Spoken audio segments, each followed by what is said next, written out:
Going into Week 6 of Spring 2022, G2 and Fnatic met for the last match of that week. This was an important match with standings implications for both teams, but especially important for Fnatic, who would tie up the head-to-head with a win over G2.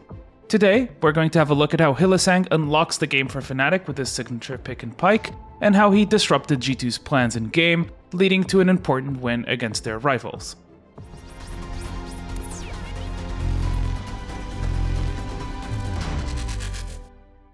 From their draft, G2 made it clear that they wanted to play for top lane, picking up Jace and an early game ganker in Volibear.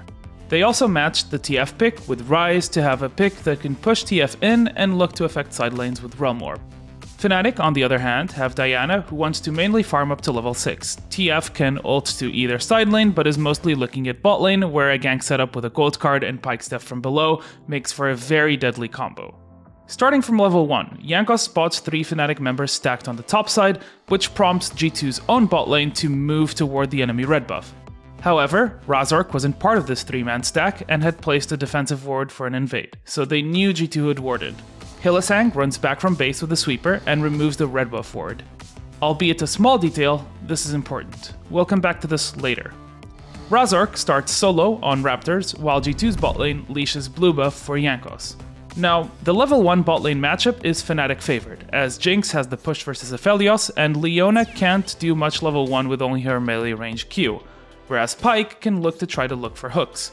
Since Fnatic's bot lane is already in lane before G2's, this advantage is exacerbated as they can position themselves to initiate trades and to kill the wave faster to reach level 2 first.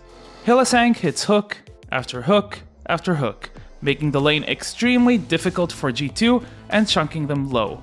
Fnatic hits level 2 first and goes for another hook, and at this point, G2's bot lane is in trouble. Jankos, whose plan was to clear from bot to top and dive top on a stacked wave with Ryze and Jace, suddenly has to turn around and help out his bot lane.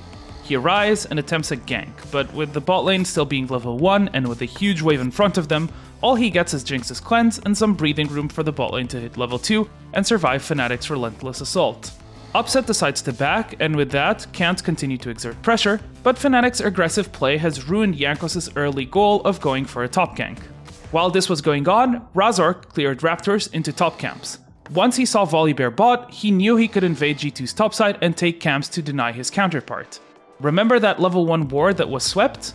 The reason why that was important was because without it, G2 has no way of knowing which camps Razork has cleared. He could have gone Raptors into bot side or into top side. Jankos rushes to the top side to get the top scuttle before heading back to his jungle and eventually finding out his camps were taken. Perhaps if he had knowledge that Diana had not done bot camps, he could have invaded Fnatic's bot jungle instead. With no camps left and with mid pushing, Jankos does eventually go for a play on the top side with his teammates, and they grab first blood on Wunder, while Fnatic are unable to replicate that in the bot lane. However, the threat of a dive bot prompts Broken Blade's Jace to teleport in to defend. While this isn't a huge loss for the Jace, it has given Wunder some breathing room in his lane. Razork eventually revisits the lane, and with yet another hook from Hyli, Fnatic grabs their first kill. Jankos is forced once again to show up to dissuade Fnatic's bot lane, which has a knock-on effect in the top lane. By knowing Jankos is once again on the opposite side of the map, Wunder is much safer on the top side of the map, and the wave state isn't as problematic. At 7 minutes, G2 set up for a dragon as their mid lane and bot lane have the push. However, Fnatic finds out about G2's plans in time and forces them out. Razork has a level lead from the extra camps he was able to steal from Jankos. Without level 6 on Volibear, G2 doesn't want to take the fight. They instead move to try a re-kill on top, but Wunder preemptively leaves. Fnatic sees this and sees the opportunity to take more camps bot lane and zone G2's bot lane out of experience and gold. It's now past 8 minutes and the next objective on the map is the Rift Herald. Razork moves directly to check Rift Herald from base, while Fnatic's bot lane crashes a huge wave. Hylissang sprints from bot to top. Because Jankos was still getting level 6 and G2 solo lanes are still not back on the map, Fnatic have a temporary numbers advantage. They take the objective and get out. At 10 minutes, Fnatic sees a window and ganks bot, which turns into an all-out 4v4 brawl. While nobody ultimately ends up dying, this does give Fnatic the window to drop Herald and get the first turret. They keep pushing after the first turret, trying to get the Herald to get a second charge. This 3-man play keeps forcing Jankos to stay bot side to match. With bot lane turret gone and the lane pushed out, Hylissang's Pyke is fully unleashed and starts roaming around the map. He spends most of his time around top lane and mid lane, shadowing Wunder so he can crash waves, or just being present to match any potential plays from G2. At 12 minutes, Upset pushes deep in the bot lane, supported by Razork's proximity. Razork takes a second Drake, and then Fnatic set up in 2 lanes, with TF and Pyke hovering to look for a potential collapse. G2, on the other hand, wants their Ryze to farm up, so they play on 3 lanes and put him down in the bot lane. Strength in numbers allows Fnatic to firstly collapse in the mid lane, almost killing Targamas, followed by a 2v1 play on top lane where Hylissang helps to shut down Broken Blade's Jace. At 14 minutes, and with turret plates falling, Fnatic has secured a 3k gold lead. Not just that, but the top lane, which was G2's main win condition, is now behind in gold. Around the second Herald timing, Fnatic overextends in the top lane skirmish and loses Wunder. This would have been a good window for G2 to get back into the game with a second Herald and bounties available, but once again, Hylissang showed how disruptive he could be. Instead of backing, he engages on Leona, prompting the rest of G2 to drop Herald to protect Leona and try to kill Pyke.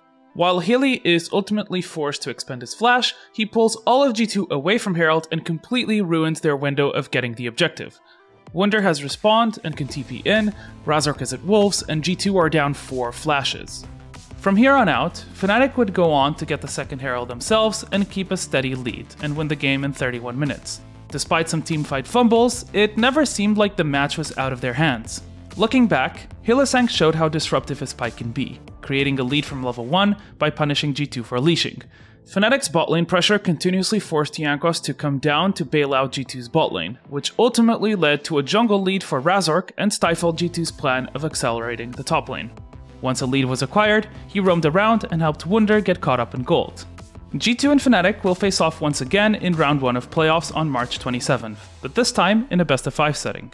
The odds seem to favor Fnatic given recent performances, but G2 has also been ramping up, which could lead to a very interesting matchup between the 2 most successful European teams.